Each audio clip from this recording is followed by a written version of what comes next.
Alors bonjour et bienvenue à cette nouvelle émission de Divinons avec Tonton Tome. Ce matin, nous allons tirer pour vous l'énergie de la journée du 11 mai 2026. C'est également un tirage intemporel, alors si vous êtes guidé à écouter cette vidéo à une date ultérieure, sachez qu'il devrait y avoir pour vous des informations, un message, afin de vous aider, de vous guider tout au long du chemin de l'accomplissement de votre destinée. On aborde notre rituel habituel en allumant une seconde bougie, afin d'ancrer temporairement vos ancêtres et vos guides spirituels bien intentionnés à votre égard et au mien, afin qu'ils se joignent à mes ancêtres et mes guides spirituels, pour vous amener ce message que j'espère positif, constructif et amélioratif.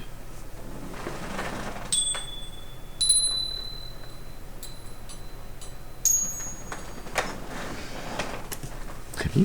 Alors, voyons voir quelle énergie, quel message on a pour vous ce matin. On a un superbe lever de soleil derrière moi. Alors, on va commencer avec un symbole. Alors, comme d'habitude, je vous rappelle qu'il est important d'utiliser votre intuition et votre discernement. De se rappeler que tous les messages ne sont pas nécessairement nos messages, et donc on prend ce qui résonne avec nous, on laisse le reste de côté pour les autres. Ceci dit, allons-y.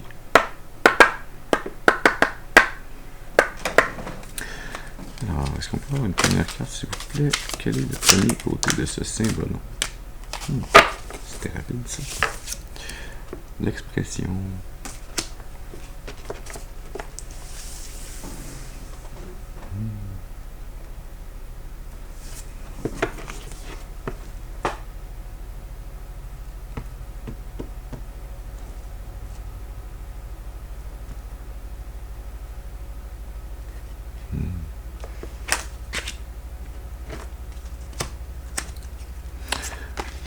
Alors, sous le paquet, on avait l'avortement. Au milieu, l'entrave. Sous l'entrave, le grand saut. Et sous l'avortement, la menthe.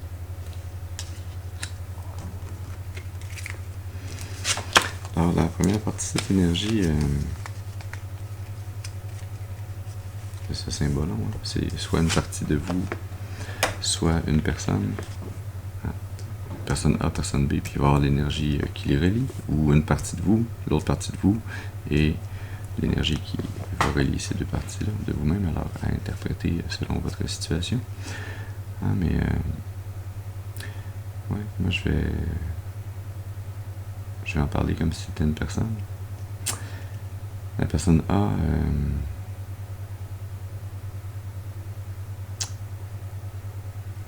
à exprimer ou à recevoir une information qui est lourde de sens, une information qui peut amener tristesse, désarroi, cœur brisé, qui peut amener des émotions plus difficiles à vivre, mais parce que c'est un reflet d'une vérité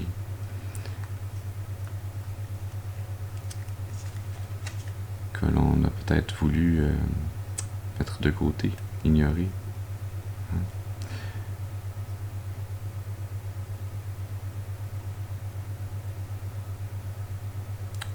Cette vérité que l'on a tenté d'ignorer, qui est la difficulté que l'on a à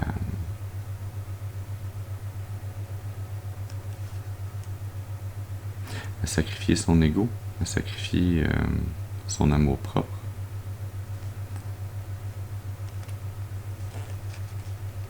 La façon que l'on a de se voir, qui parfois est très ancrée en nous, c'est comme une partie de notre identité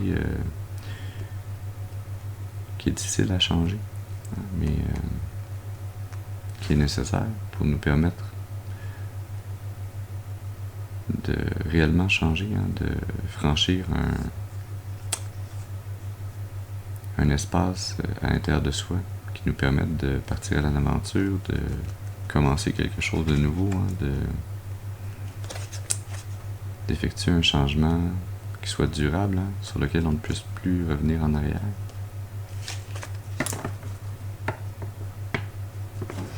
Est-ce qu'on peut avoir une seconde carte, s'il vous plaît. Qu'est-ce qu'on a comme deuxième côté du symbolon? Une deuxième énergie de ce symbolon. On va avoir une carte, s'il vous plaît, pour ce deuxième symbolon. Merci. Dans la mortification.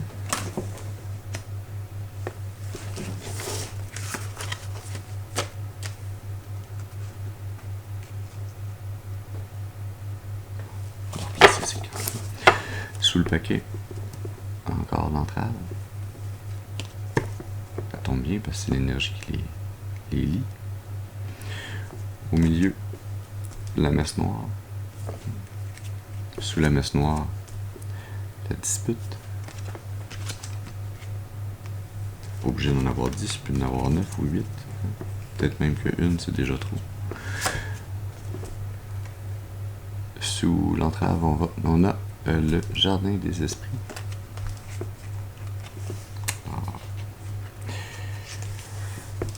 La deuxième partie de ce symbolon, hein, la deuxième énergie, la personne B, dans ce cas-ci.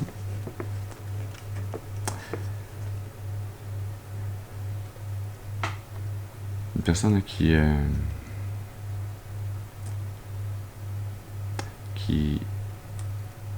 été élevée, qui a été programmée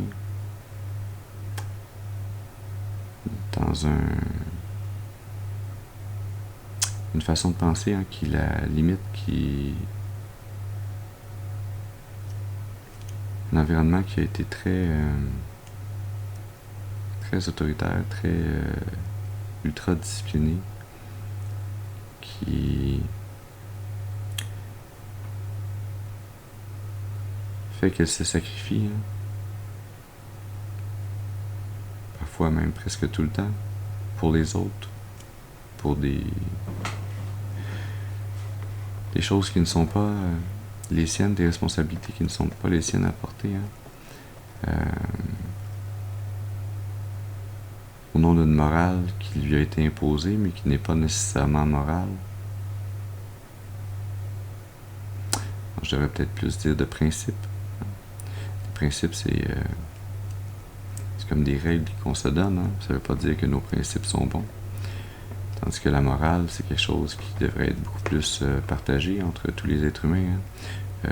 Indépendamment de la religion ou de la spiritualité ou des croyances. Hein. D'ailleurs, c'est pour ça que les êtres humains font des lois entre eux, dans leur société, qu'ils doivent respecter. Hein. C'est pour appliquer des règles morales de base, des règles morales qui sont communes à tous et à toutes. Certaines de ces règles ont des bases que l'on retrouve dans les religions et dans la spiritualité également. Hein. Mais certaines autres sont de pures inventions de l'être humain. Hein. Mais oui, il y a cette deuxième énergie, cette deuxième personne qui a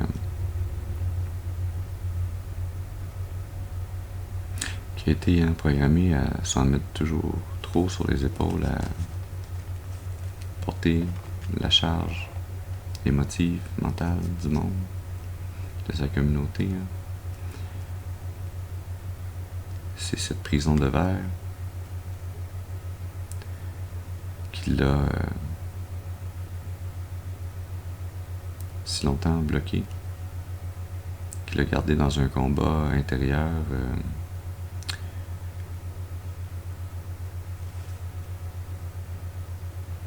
qui l'empêchait hein, de se connecter à sa nature divine, à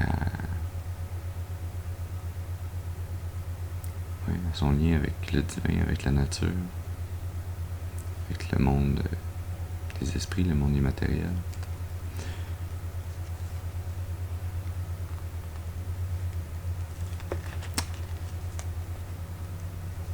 Cette prison de verre a son origine dans une forme de magie noire, un sort, un sortilège, une malédiction qui a été édictée sur sa vie.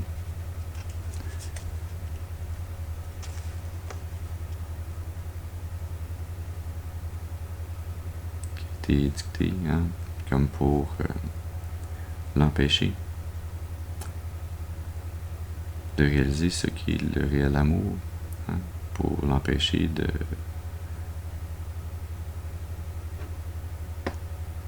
connaître la vérité de ce qu'est l'amour, hein, pour l'empêcher de retrouver son âme sœur divine.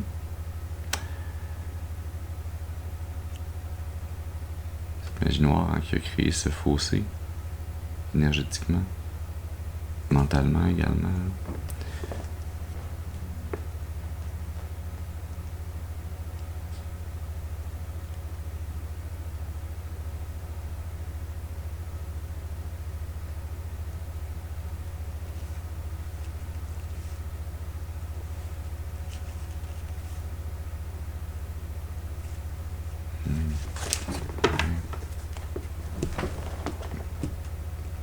L'énergie qui les relie, hein, ces deux personnes, ou ces deux côtés de vous-même, si c'est votre cas. C'est un peu l'énergie, hein, de Don Quichotte qui se bat contre les moulins à vent. C'est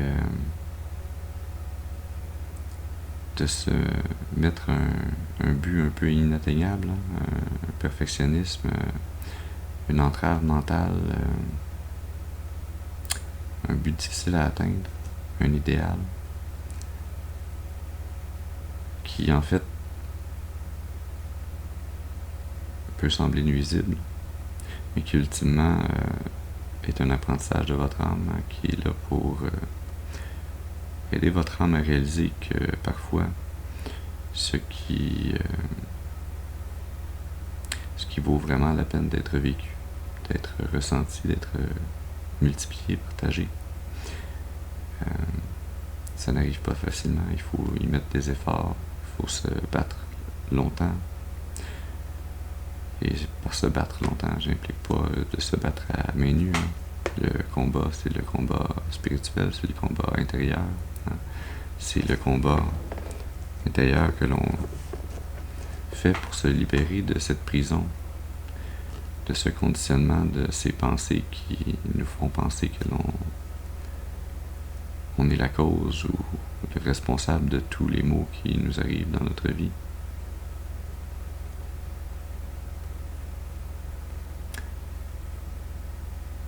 Mais il faut faire ce combat intérieur, cette guérison nécessaire. Il faut déployer l'énergie pour pouvoir trouver cette vérité, hein, cette épée, et la libérer du roc, la libérer de cette magie noire, de ce sort, ce sortilège, cette bénédiction, cette prison de verre. Il faut la trouver, cette vérité, il faut mettre l'énergie pour la libérer, pour se libérer avec cette vérité.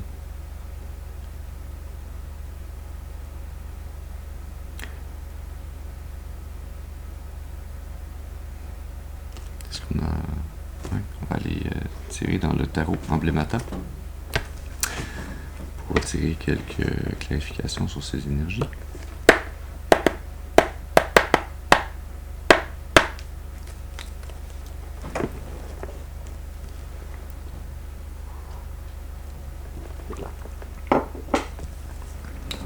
Alors, est-ce qu'on peut avoir une carte, s'il vous plaît, pour venir clarifier l'énergie de l'expression?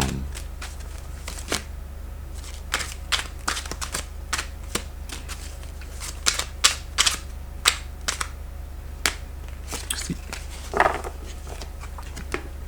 On a l'as de bâton. Sous le paquet, l'empereur. Au milieu, la mort, la renaissance. Sous la mort, la 8 d'épée. La 8 d'épée, hein, qui est cette mortification. Sous l'empereur, le cavalier de coupe. Oui, cette personne-là, hein, qui a à amener ou à recevoir, je sens que c'est plus la réception d'un message, d'une information, d'une énergie, hein. Peut-être même d'un esprit. Ouais.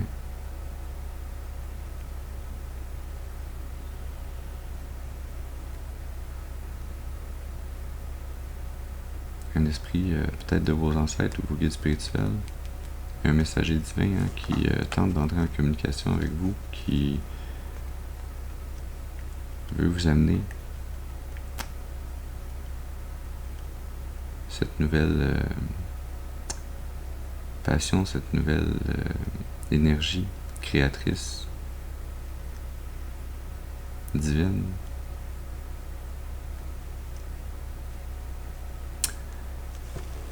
afin que vous puissiez mettre un terme à cette prison de verre et que vous puissiez renaître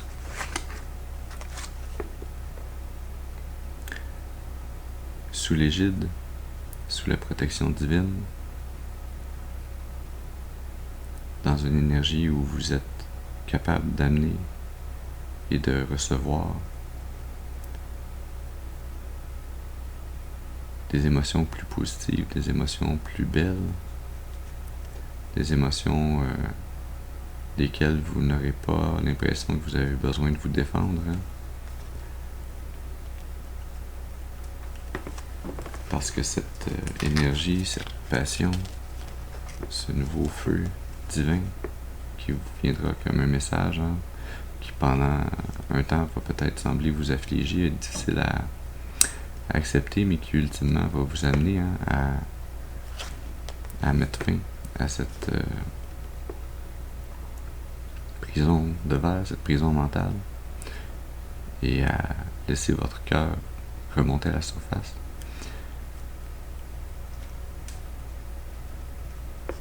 C'est pour ultimement vous amener à être plus discipliné, plus autoritaire, à être plus sûr de vous-même, à mettre fin aux injustices dans votre vie.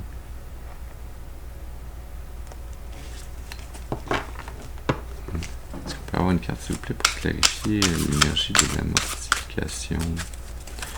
Qu'est-ce qu'on a à savoir par rapport à la mortification? Merci. La 6 de coupe.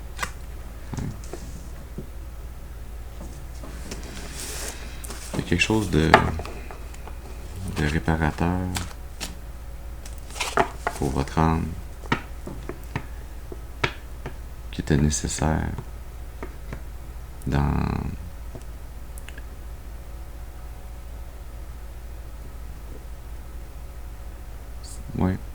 il était nécessaire d'être temporairement dans cette prison mentale, d'être temporairement dans cet état où on ressasse des souvenirs du passé qui sont peinants.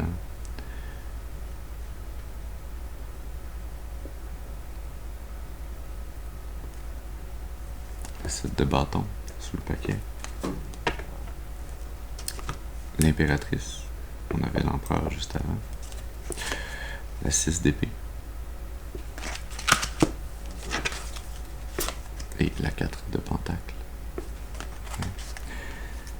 Mais il y a quelque chose de réparateur, oui, dans ce temps où dans cette prison de verre, on s'est consumé. On s'est consumé dans des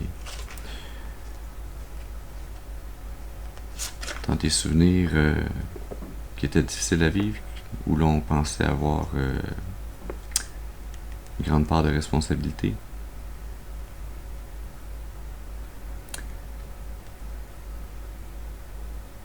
C'est nécessaire de se consumer pour pouvoir renaître de ses cendres, être comme le phénix qui s'élève à nouveau, pour pouvoir retrouver l'optimisme, la positivité, pour pouvoir retrouver une énergie renouvelée. Il fallait faire un temps,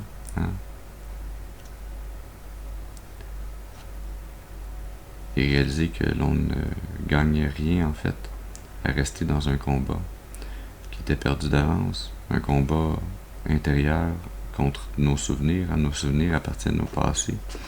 Il fallait être dans cette énergie pour réaliser que on a beau ressasser le passé, ça ne change rien au passé. Le passé est passé.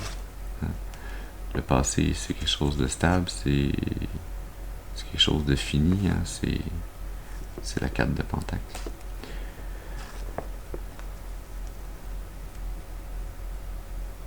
Qu'il était maintenant temps de réaliser, une fois qu'on a réalisé que le passé est passé, que l'on ne peut plus rien y faire, qu'il faut se tourner vers l'avenir, qu'il faut effectuer un changement de mentalité. 6 de coupe, 6 d'épée, 66 a peut-être une signification particulière pour vous.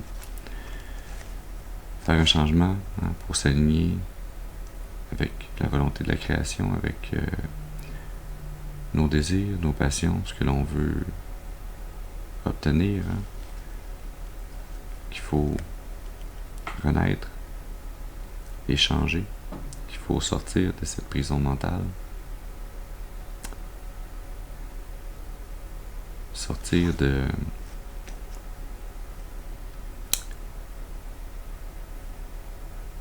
ce qui est une fausse sécurité, de ce qui nous empêche de progresser.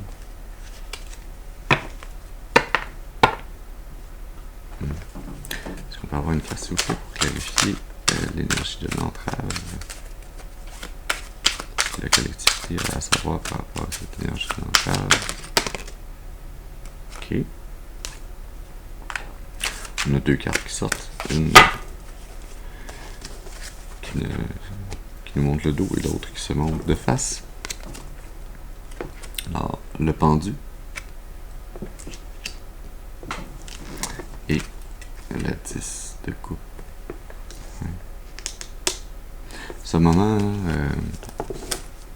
à vous battre contre vos pensées, contre vos pensées limitantes, contre vos souvenirs, contre ce sortilège, cette malédiction qui vous a empêché de voir les choses différemment. C'est le temps qui était nécessaire avec le pendu pour changer sa perspective, pour mettre sa vie sur pause et attendre de voir autour de soi, de voir en soi et autour de soi les changements ou les événements d'une façon différente. La 8 de Pentacle, la 8 de bâton, 88 a peut-être une signification particulière pour vous. La 7 de bâton et le monde. Ouais. C'était nécessaire pour faire un changement de cap, un changement de mentalité.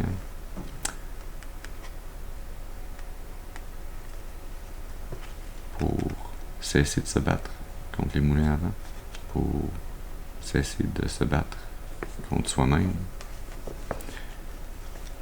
et remettre le focus de nos énergies dans un mouvement rapide, un changement rapide, une complétion, fermer un chapitre de notre vie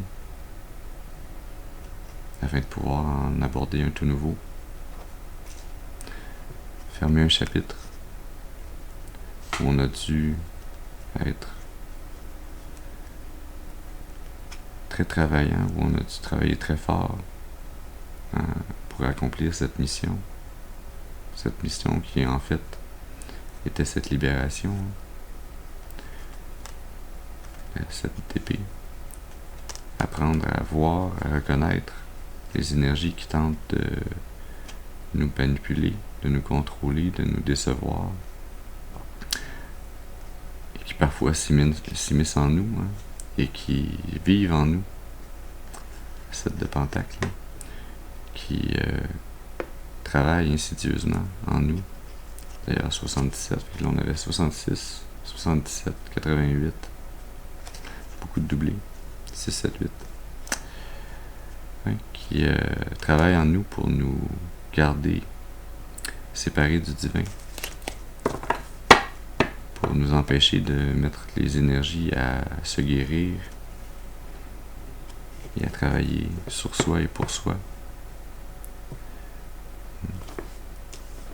à être capable d'atteindre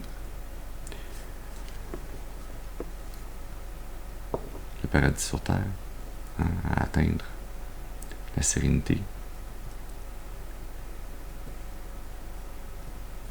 l'amour inconditionnel.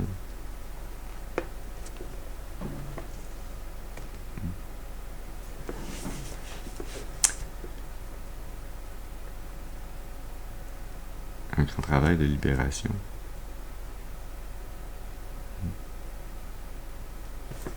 On va aller tirer une carte dans l'oracle du soleil radieux. Alors, qu'est-ce que le soleil a à vous présenter comme énergie? Pour clore ce tirage ce matin, qu'est-ce qui serait utile à la collectivité de savoir par rapport à ces énergies? Optimisme. Oui.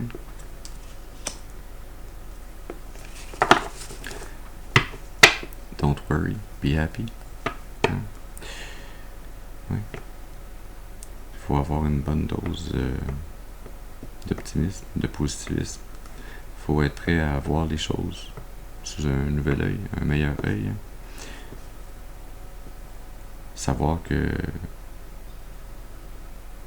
l'on est aimé et protégé par le divin.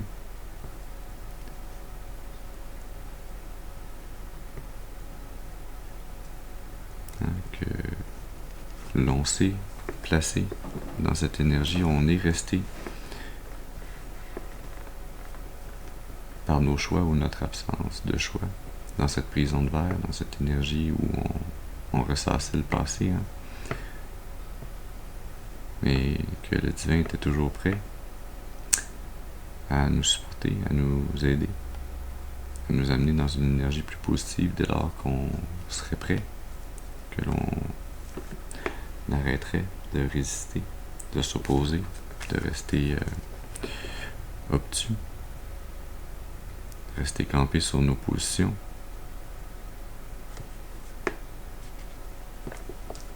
Ouais. Ostentation et héritage.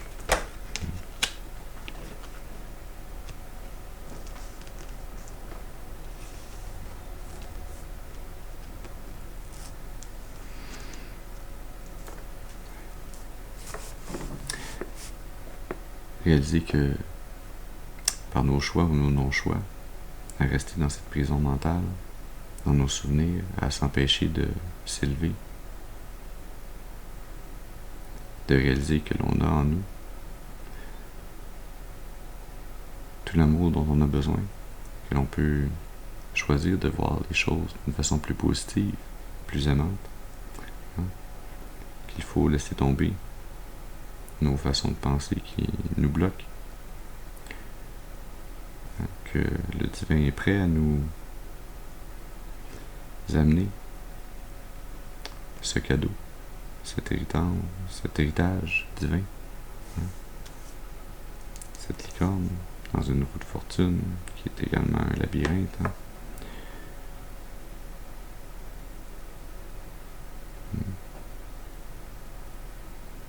C'est un choix que l'on a à faire, de se diriger dans le sens du divin afin de recevoir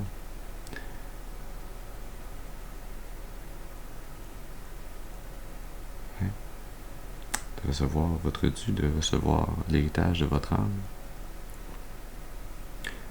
Il n'a pas été bloqué, il a été seulement retardé. Mais il s'en vient, cet héritage, ce cadeau divin, ce paradis sur terre, dès lors que vous décidez de changer votre perspective, votre vision, dès lors que vous décidez d'arrêter de ressasser le passé et que vous vous tournez de façon optimiste et positive vers le futur, vers vos buts, vos passions, vos désirs, ce qui amène la joie et le bonheur.